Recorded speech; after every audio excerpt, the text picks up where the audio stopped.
Today we're reading chapter 12, and the name of it is What's Your Problem, Albert? Oh, I'm excited. Are you?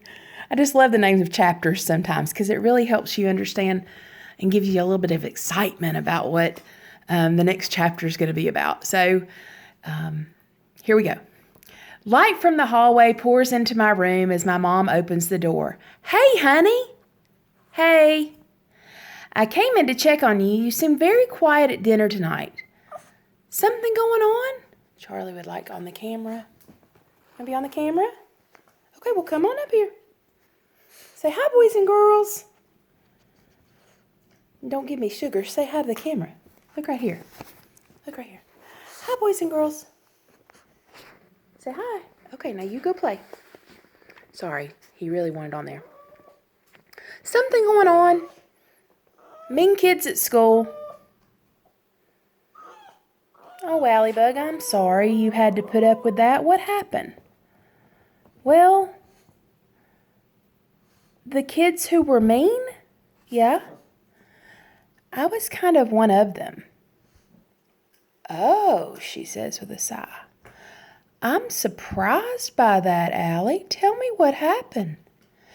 Those girls that came into Peterson's that time, well, they asked me to have lunch with them, and I sat at their table. But then they started being mean to this kid named Albert about his clothes. I look up into her eyes, and I went along with it, and I feel bad about it. My mom brushes my forehead with her fingertips. You're not a little girl anymore, Allie, so it's not too soon to decide what kind of person you want to be. Of course I know what kind of person you are, and I love you for it. She kisses me on the forehead. You made a mistake. Everybody does. Just do your best to make it right. That's all. The words, I'm sorry, are powerful ones. Yeah? Okay. I'll make it right with him. That's my girl, she says, kissing my forehead one more time before leaving. The next morning at school, I'm wondering how I can make things right with Albert. I'm drawing a pigeon wedding in my sketchbook. I don't know that Keisha is standing behind me. You drew that? I moved my arm to cover it. Why would you cover it?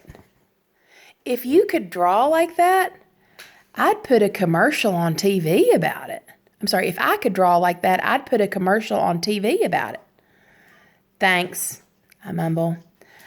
I don't know why I'm embarrassed, but I am. Keisha sits in her chair as I stare at her head full of thin braids, thinking it must take 3 days to do all that. So beautiful. I just love it. Not like my boring hair that just hangs there. I reach out to touch her hair. She turns toward me all of a sudden. What are you doing? Oh, sorry. There was a mosquito.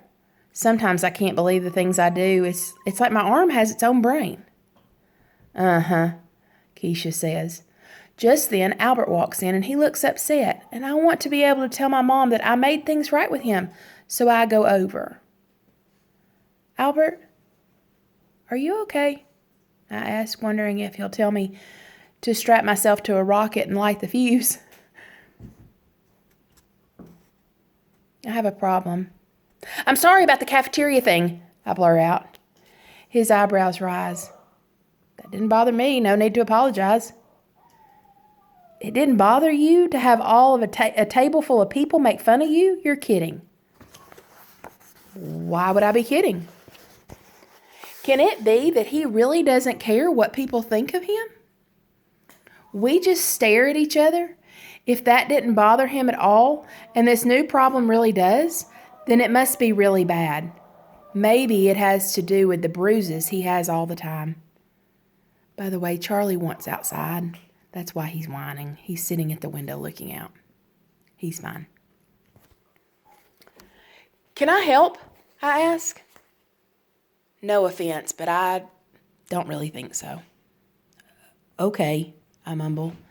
It's just a problem that I can't get out of my head. I feel like I won't be able to relax until I find an answer.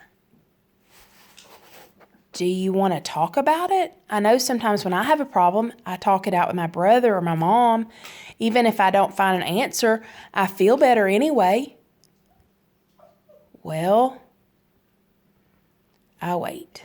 I've just been wondering, if an insect is flying inside a moving train car, is it traveling faster than the train itself?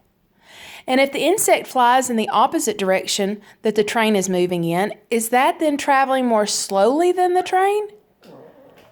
Obviously, if the fly is on the wall, it is moving at the same speed, as long as it isn't walking. But the movement within movement is a puzzle to me. Oh. He turns to me, a little intense. You can see the problem here. He doesn't ask, he tells. I know he doesn't really think I can help. Who knows if I could possibly figure out the science part of what he's talking about, but my mind shows me that insect in that car. I wonder if it's because, sorry, this is a side note. I wonder if it's because he's scientifically minded and she's so artistically minded. Remember, Miss Gann's not the mathematician that Miss McBride is. So we do have different kinds of minds that think different ways. It's a dragonfly with brilliant green... Okay, let me go back. I know he doesn't really think I can help. Who knows if I could possibly figure out the science part of what he's talking about, but my mind shows me that insect in the train car. It's a dragonfly with brilliant greenish blue wings and tiny goggles over its eyes. The car is old with dark wood walls and dark green curtains, like from Grandpa's Westerns. And the people have old-fashioned clothes. I see them like they're me now. Some of the men are sleeping. One is waving the dragonfly off with a newspaper, not even noticing its tiny goggles. Ladies with the most beautiful dresses sit there too. And I see a girl who is with her mother, and her mother keeps asking the girl if she's enjoying the ride, and the girl keeps saying yes, being sure to have a happy-sounding voice. I don't know everything about that girl, but I do know that she has a lot more to worry about than the insect on a train. She doesn't fit in. She's all dressed up in fancy clothes and has to pretend to be someone she's not. She wants to muck around. If you don't know what the word muck means, I want you to find out.